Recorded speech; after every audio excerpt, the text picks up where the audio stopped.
evening and welcome to Mlc TV News. We are reaching you live from Kogi State Capital City, Lokoja. I am Fatima Yakub. The headlines. Federal Minister of Communications and Digital Economy of Nigeria says 5G network will be deployed by January 2020. US Varsity appoints Nigerian SHITTA-BAY Professor of Philosophy and Humanities. And the Transmission Company of Nigeria, TCN, says lost 1.7 billion naira in 9 months, and oil heads for the third week of gains as output stumbles in China. Now, the news in details. The Minister of Communication and Digital Economy, Sept, said the federal government will deploy the 5th generation cellular network in January 2022. Pantami said the 5G technology will boost surveillance against criminal elements vandalizing public assets across the country. The minister made the announcement at the town hall meeting held in Maiduguri, Borno State. The minister, who was represented by Ubale Maska, NCC Commissioner for Technical Services, made this known 2 weeks after the Federal Executive Council approved the deployment of 5G networks for Nigeria's digital economy. Pantami said that the 5G technology would boost surveillance against criminal elements vandalizing public assets across the country. He added that the deployment of the modern system was necessitated by the outages recorded by mobile network operators MTN, Glo, Airtel, Nine Mobile between January 2021 and July 2021. According to him, the outages, which led to service disruption in affected areas, were caused by fiber cords, access denial, and theft. The minister therefore condemned the destruction of telecoms installations by terrorists in the northeast. He also called on the National Assembly to speed up the passage of the Critical Infrastructure Protection Bill for onward submission to President Muhammadu Buhari for assent. The Transmission Company of Nigeria, TCN, says it has lost 1.7 billion naira in 9 months owing to vandalism of electricity infrastructure in Maiduguri and environs. Speaking at the town hall meeting in Maiduguri, Borno State Capital, Abubakar Aliyu, Minister of Power, said TCN made the revenue loss from January to September. Aliyu, who was represented by Sule Abdulaziz, TCN chairman, said the loss recorded was on vandalized electricity lines at an average of 740 megawatts per day. The minister added that in 1 month, TCN lost an average of 139 million on wheeling charges and energy lost in the area. He said the total number of 330 kV towers had been brought down by insurgents in Damaturu and Maiduguri within the period. The minister said an average cost of reconstructing each tower is about 110 million naira, translating to about 880 million naira. He said 5 towers were successfully erected and stringing completed on 17th of September, awaiting energization before the insurgents brought down another 2 sets of tower, 1,193 and 1,194 at Auna village in the next day, September 18th. 6 towers in Urunta village in Abia State were brought down by vandals in Umahia, while 10 drums of aluminium conductors were carted away, disrupting erection of a new tower. Also, the Scravers to Lagos pipeline was blasted by vandals, disrupting gas supply to over 6 power generating stations in western part of the country in 2016. As a way forward, the minister recommended executing embedded generation, such as the proposed NMPC 50 megawatt gas plant, solar farm, and wind farm in Maiduguri. Maiduguri and environs have been cut off from public power supply since January as a result of the destruction of power infrastructure by terrorists. The Nigerian Medical Association (NMA) has called for an emergency meeting of its members. The meeting may be over the ultimatum on strike issued by the association for the federal government. NMA had issued the ultimatum to the federal government weeks after the National Association of Resident Doctors went on strike. The NMA had given the federal government a 21-day ultimatum to address the issue raised by the Resident Doctors and Medical and Dental Consultant Association of Nigeria. According to the cable reports, the NMA has stated that the meeting will take place on October 2nd in Abuja. The Minister of Labour and Employment, Chris Ngige, has alleged that there is disparity in payments of foreign and local workers in parts of the country. Speaking during a courtesy visit by Muhiba Dankaka, chairman of the Federal Character Commission (FCC), and other federal commissioners, Ngige said states in Nigeria employ and pay foreigners higher than their Nigerian counterparts. He said that preferential treatment given to foreigners does not encourage national unity and loyalty. He therefore appealed to the FCC to use its constitutional mandate to promote national unity and loyalty rather than concentrate its effort only on the public sector. The minister asked the FCC to persuade the affected state governments to advertise those jobs so that the Nigerians can come from various regions in the country to fill the gaps. Ngige also advised the Commission to be innovative by using its broad mandate established by Section 14, subsection 3 of the 1999 Nigerian Constitution as amended, as it will help build the country.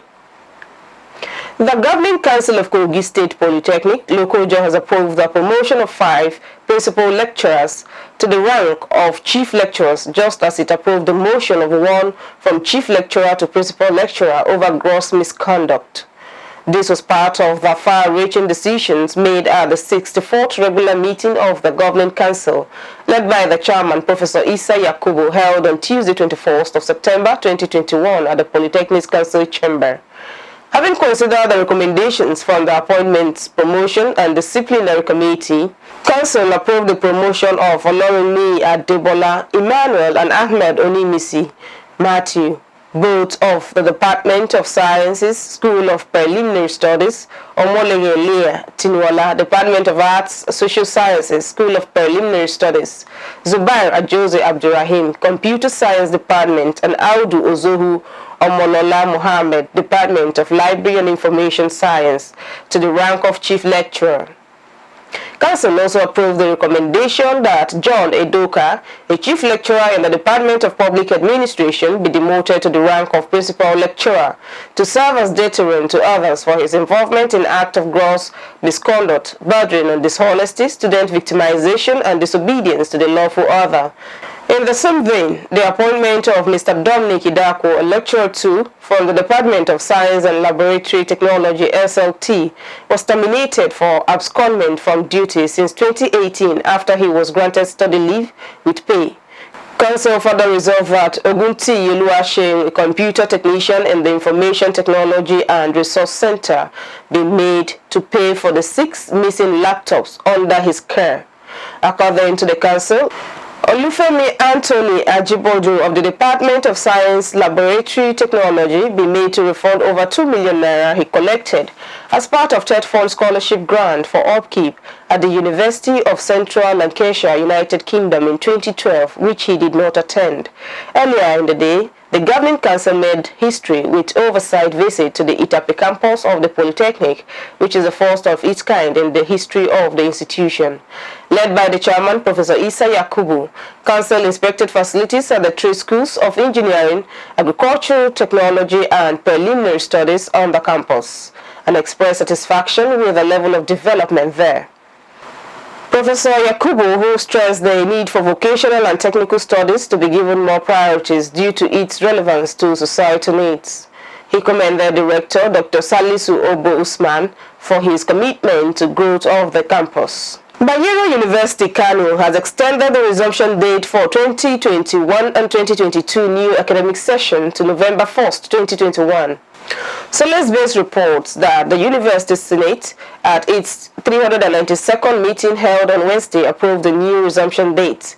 A statement issued by the Secretary, Information and Publication, Lamara Garba, for the acting registrar of the university, Malam Jamil Ahmed Salim, said the decision to extend the resumption date was to accommodate many candidates whose 2021 SSC results are yet to be released. The statement, in view of the fact that the NECO result will be officially released in the first week of October, and hope to give many candidates the chance to qualify for the admission. Senate decided to extend the resumption date by 1 month in order to accommodate as many candidates as possible to reduce the number of dropouts. According to the statement, the new session 2021 and 2022 would now commence on November 1st, 2021, while lectures are to start by November 8, 2021.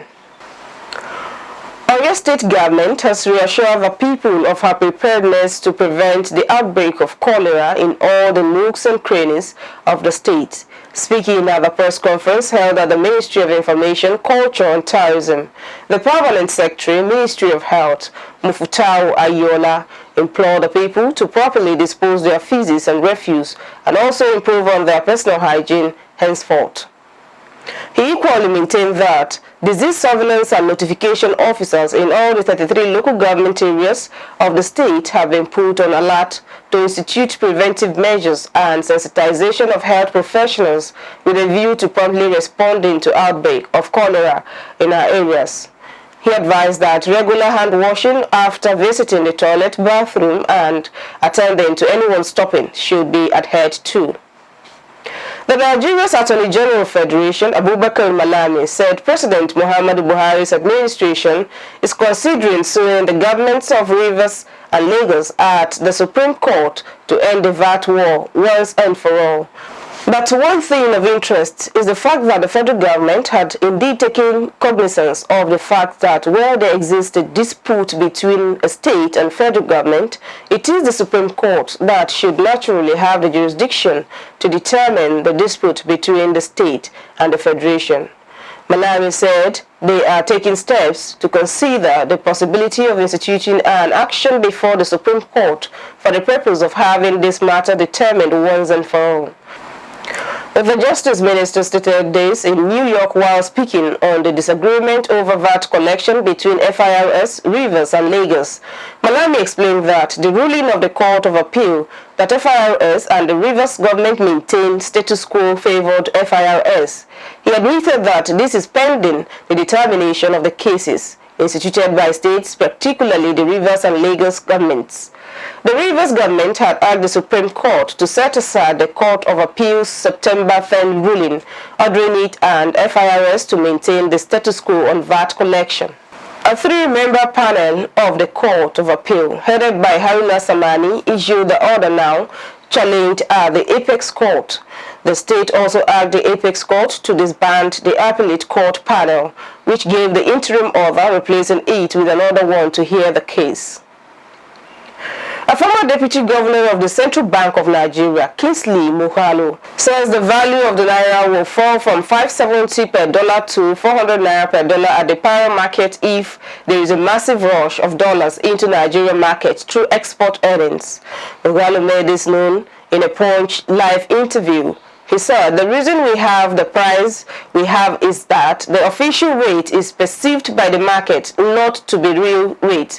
That's the fundamental reason why you have a huge gap between 410 at the official rate, investors and exporters window, and then 570 in the black market.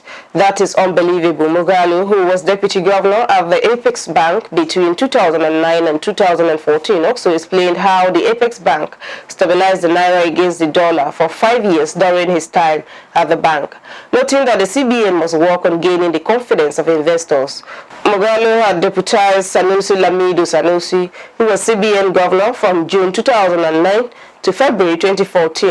Both Sanusi and Moghalu were at the Apex Bank during the administrations of the late President Umaru Yar'Adua and then President Goodluck Jonathan. During the period, the naira studied around 150 naira per dollar. However, the naira has maintained an unprecedented downward trend in the last 6 years since the beginning of the administration of the current President, Major General Muhammadu Buhari, and the CBN Governor Godwin Emefiele. The naira now trades as 570 per dollar at the parallel market, while it trades around 412 naira per dollar at the IE Forex window, which is the only official rate recognized by the CBN. The downward trend of the naira had fueled calls for the sacking or resignation of the CBN Governor Godwin Emefiele by some political groups, including the People's Democratic Party. They blamed Emefiele, who has been CBN Governor since June 2014, for poor monetary policies. However, Moghalu blamed the downward trend of the naira on the activities of speculators and the lack of autonomy of the Apex Bank. The Nigerian Army, in a statement signed by the Director, Army Public Relations, Brigadier General Onyema Nwachukwu, and made available to newsmen, said it has taken cognizance of the said video clip and has already taken action, as it has instituted an investigation into the matter.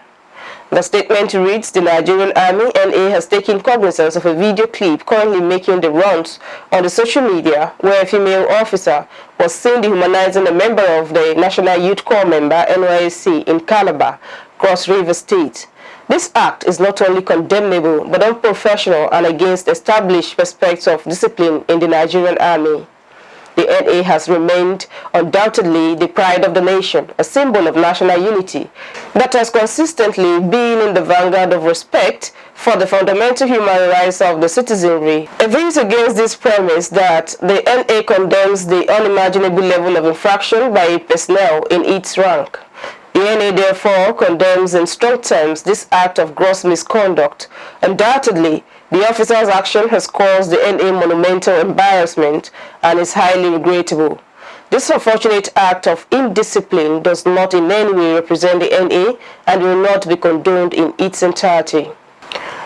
A Nigerian, Okeze, who claims to be a tailor by profession, has been arrested by operatives of the National Drug Law Enforcement Agency, NDLEA, at the Nnamdi Azikiwe International Airport, Abuja. 350 wraps of cocaine worth over 2.3 billion naira in street value. Femi Babafemi, Director, Media and Advocacy, NDLEA Headquarters, Abuja, disclosed this in a statement available to the reporters. A 38-year-old suspect who hails from Ojo River local government area of Enugu State, was arrested on Wednesday, during an inward clearance of passengers on Ethiopian airline flight number 911 en route Bamako-Addis Ababa, Abuja. The illicit drug, weighing 7.70 kilograms, was concealed in 8 packs stocked in different parts of his luggage. In his confession, Eze, a resident of Bamako, Mali, said he traveled to Mali through Seme border in Badagry, Lagos State since 2019. Adding that he came into Nigeria with the drug because he needed to raise money to take care of his late elder brother's 4 children. The suspect also claimed that he asked his friend, who is resident in Brazil, to assist him with some money but declined, and instead he told him to pick up a bag with the drugs from a friend of his in Addis Ababa, Ethiopia, for a fee of 500,000 naira on successful delivery to someone whose contact will be sent to him on arrival in Nigeria. He also said the bag containing the drugs was given to him on Wednesday morning at Addis Ababa Airport. The chairman, chief executive of the NDLA, retired Brigadier General Mohammed Buba Marwa, commended the commander, officers and men of the NAIA command for their vigilance. He said the new NDLA under his leadership would continue to deal decisive blows on the various cartels trying to turn Nigeria into a hub of illicit drugs. You're still watching Mlc TV. We'll be right back. I was built to be the best, number one and nothing less. Lead me to my destiny. I have waited patiently. I have vision, though I believe. I know I can count on me. Here is your chance to be the champion you want to be. As Pharmacist Abdul Karim Asuku Youth Empowerment Foundation, IF, present first of its kind in Kogi State. Inter-school competition across Kogi State. Theme, reviving the glory of education. Dates, time and venue as follows. Eastern Senatorial District comes up on the 25th of September 2021. Venue is Our Ladies of Schools, Ayingba. Time is 10 a.m. Central Senatorial District comes up on the 2nd of October 2021. Venue is Abdul Aziz Memorial College, Okene, Amko. Time is 10 a.m. Kogi West, St. Augustine's College, Kaba. Date is 9th of October 2021 and time is 10 a.m. And the finals is on the 13th to 16th of October 2021 in Lokoja, Kogi State. Note that a total of 44 schools are expected to participate in this event. PIF Inter-School Competition, encouraging participation in public schools. Welcome back. From the foreign scene, the University of Maryland Global Campus in the United States of America, USA, has appointed a Nigerian Dr. Olarewaju SHITTA-BAY.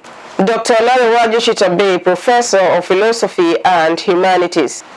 Until his promotion, the university then was an associate professor in the Department of Philosophy and Humanities. University of Maryland, USA. Prior to becoming a professor, SHITTA-BAY was an adjunct in the Department of Philosophy, College of Arts and Sciences, Howard University, and Prince George's Community College, USA.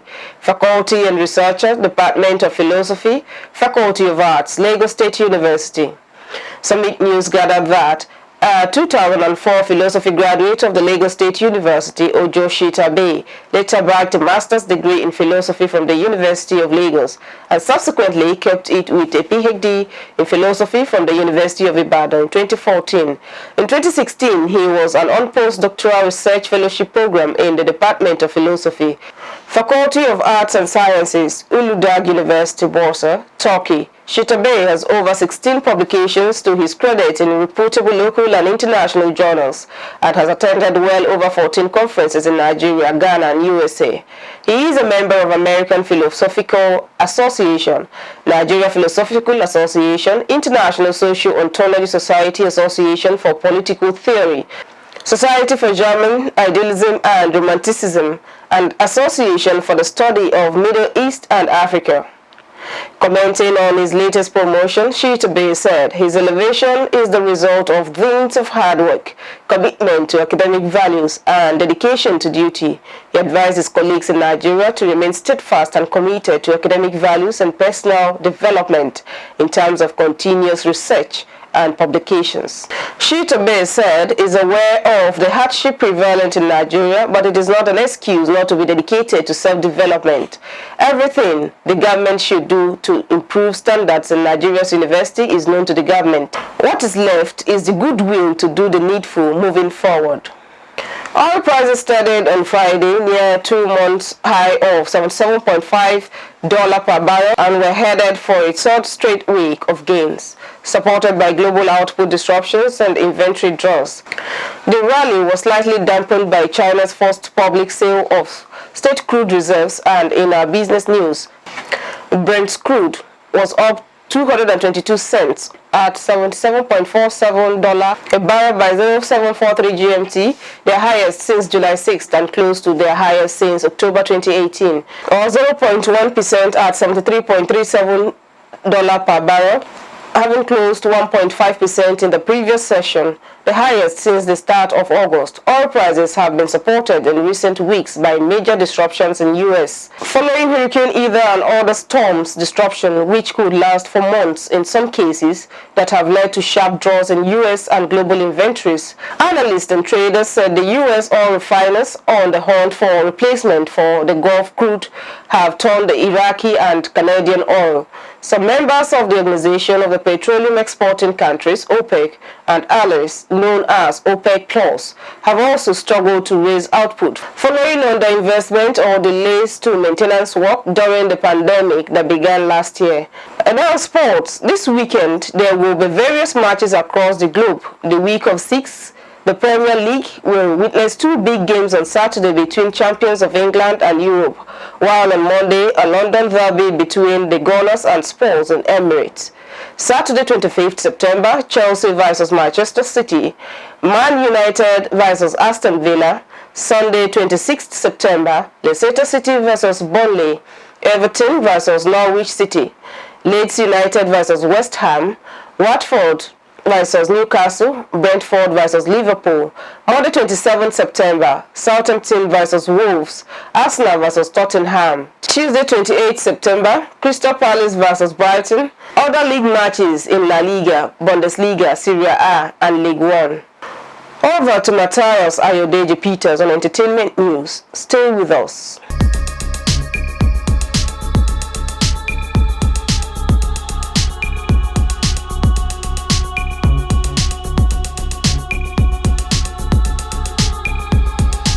Now, foreign entertainment news. Jason Derulo and girlfriend Jenna Films break up 4 months after birth of their son.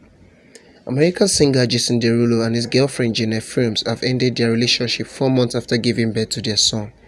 The music star announced their split via his Twitter page. He tweeted saying, "Jenna and I have decided to part ways. She's an amazing mother, but we feel being apart at this time will allow us to be the best version of ourselves and the best parent we could be." The pair of exes met in 2020 just before the pandemic. Their son Jason King was born on 8 May 2021. In Africa, Iyabo Ojo Macaroni Zik Aloma to star in new comedy series Okreka. Filmmaker Mokare is set to debut an original comedy series based on the rowdy yet dramatic, sometimes hilarious market for used wares. The Star Times Power series will star an ensemble cast of swell wit including Iyabo Ojo, Mr. Macaroni, Zik Aloma, Mokare, Jide Kosoko, Olaya Igwe, Yinka Quadri, Binta Ayo Mogaji, Tony Abraham and host of others. StarTime Nigeria content director Wiki Leo, while confirming the new project at a press conference, said, "With Okreka series, StarTime is demonstrating its commitment to satisfying the growing demands of viewers for local content." Nollywood actor Iyabo Ojo also said the series is entertaining, educative, and built to infuse strong moral lessons. Others that will feature in the series include Ray Warri Pikin, Mercy Ike, Ini Edo, Korede Bello, Wole Agba, Brother Shaggy, Priscilla Ojo, and many more. Matthias Ayodeji Peter reporting for Mlc TV.